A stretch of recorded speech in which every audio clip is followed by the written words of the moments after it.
The first broadcast being 1939, what happened from that point on with television? Obviously, the war intervened. Well, the war came along at that time, and so all commercial development was stopped, and everything. There was no commercial broadcasting. There was broadcasting going on, but it was used partially to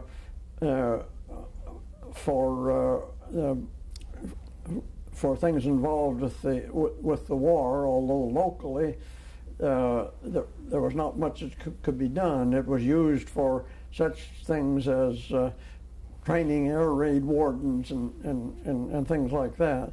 And then, just as a maintenance thing, they broadcast an awful lot of movie shorts.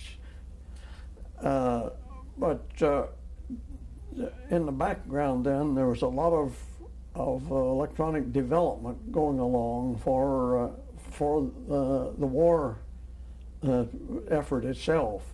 One of the more spectacular things was the development of a television-controlled bomb that could view the target that was in the field by television. How big was your group that was doing this? Well, I wasn't. The group by that time was spread out. Ray Kell's group did a great deal of the circuit development for that, but the tube development, of course, was by that time was spread out more. Part of it was done in Camden, part of it in Harrison. And one of the developments that came out of that to get even more sensitivity for use in these wartime television projects, the development of the tube known as the image orthicon, which for many years then became the standard tube used in the cameras.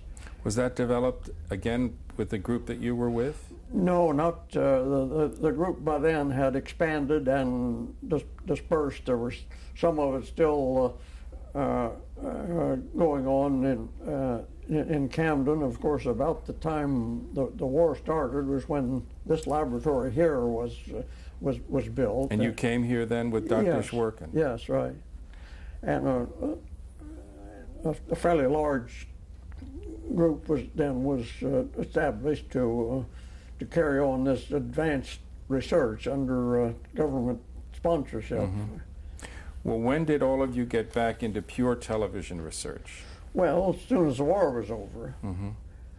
And was that your major effort here at the laboratories? In the meantime, I myself was involved in a lot of peripheral activity. We developed an infrared image tube, which did not use television, but converted an infrared image into a visible image. Mm-hmm. This was used in the device that was called a sniper scope, which had one of these image tubes attached to a rifle, so that the operator could see.